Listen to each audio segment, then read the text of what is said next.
喺度教書，尤其教 SEN 學生，每日都係一個學習嘅過程。有時唔淨係指佢哋學緊，我哋都學緊點樣明白佢哋。我諗好多人都未必知道，呢啲學生喺普通課堂入邊，每日都面對緊啲咩困難。我哋講一句指令，佢哋個腦可能未必接收到。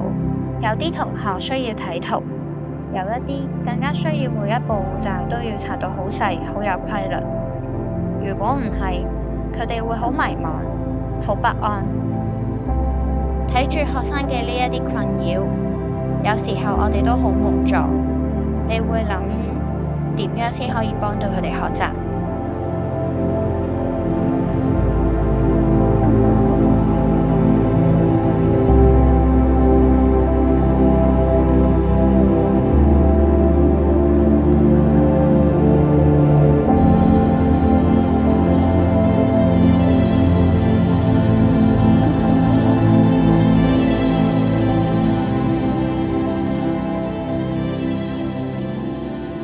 文睿佢係一個好感性嘅學生，有時候我會見到佢拎住本簿，自己喺度畫緊啲衫啊裙，佢就講啦：袁老師，我學緊縫嘢，我想畫低自己設計嘅衫。縫嘢就好似俾咗個空間佢，等佢嘅情緒有個地方可以依靠。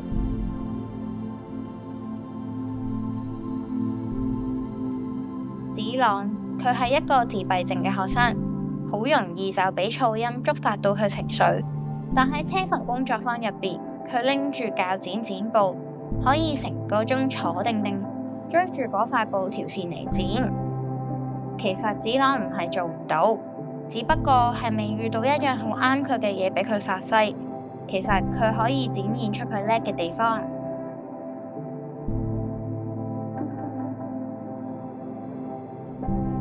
平時我哋同家長傾得多，好明白佢哋嘅難處，嗰種壓力係外人好難想像。一方面要照顧小學生嘅特殊需要，又要面對經濟壓力，平時帶小朋友出街又要承受外人唔理解嘅目光，好似會俾人哋標籤唔識管教。佢哋對於小朋友嘅將來又會處於一種唔知點算嘅恐懼。平時我哋傾偈，佢哋開咗一個話題，會傾訴好耐，因為真係積壓咗好多無助同擔心。係啊。但我哋平時上堂係點樣㗎？識一組，我一定係同啲小朋友夾好啲。梗係啦。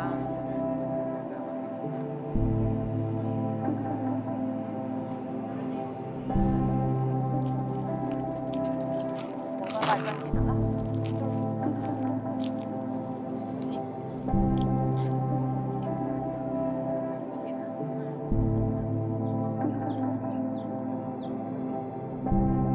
我仔仔咧係屬於自閉母系，佢細個嘅時候咧1-2歲都唔講嘢嘅，連爸爸媽媽都唔叫，好中意將啲玩具排到好整齊，行路永遠都要行一條路，轉少少彎都唔得。佢一扭計咧，周圍嘅人就會望住啦。有啲人咧把口仲好衰，仲會話個仔咁唔聽話㗎，唔好帶佢出街啦。嗰陣時我真係諗過咧，不如我同佢一齊韞喺屋企咧就算啦。我原本咧都有返工嘅，後尾發現佢唔對路，就辭咗職，全心咧帶佢去做訓練，上言語治療。冇咗收入，個人又困喺媽媽同埋照顧者嘅角色入邊，好多時咧會諗佢嘅將來，諗到喊，好似有段時間咧真係抑鬱咁。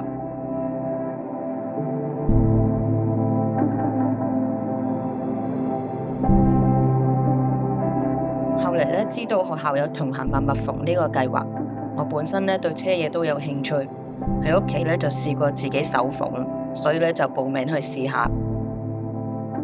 一開始咧都會覺得好難，但係慢慢做，完成到一個袋、一件作品，嗰種成功感咧好實在，唔係為咗消磨時間，而係真係做一件有要求、有水準嘅嘢。今日大家知唔知嚟呢度做乜嘢啊？食麥當勞咯。嗱，話俾我聽，大家嚟呢度做乜嘢？仔仔咧都有上親子工作坊，佢平時咧好黐身嘅，但係工作坊入邊咧，佢好專心咁去畫圖啦、剪嘢啦，冇離開過張凳。我喺側邊望住佢，佢咁專心咧，都令到我想同佢一齊學嘢。而同行默默縫呢個計劃唔單止係學生嘅改變，更加係成個家庭嘅一個喘息，等家長可以揾返自己嘅時間同埋興趣。平時我哋大學生體驗多數係一啲餐飲啊、清潔，但係車房呢一種專業技能嘅培訓就會比較少。正正係因為咁，令到學生可以感受到自己做緊一件專業嘅產品，嗰一份滿足感唔係平時課堂嘅稱讚可以比較到。而學生真正需要嘅始終都係社會嘅接納。如果佢哋嘅作品可以俾外界認同，佢哋就會相信自己嘅能力係有價值。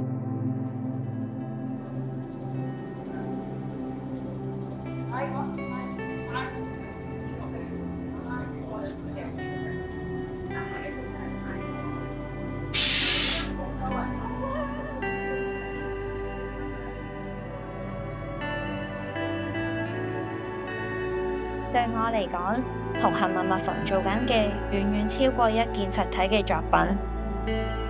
佢哋用一針一線提升咗學生嘅自信，都修補緊家庭承受緊嘅壓力，等呢一班好特別嘅小朋友可以走入社會，展現自己嘅價值。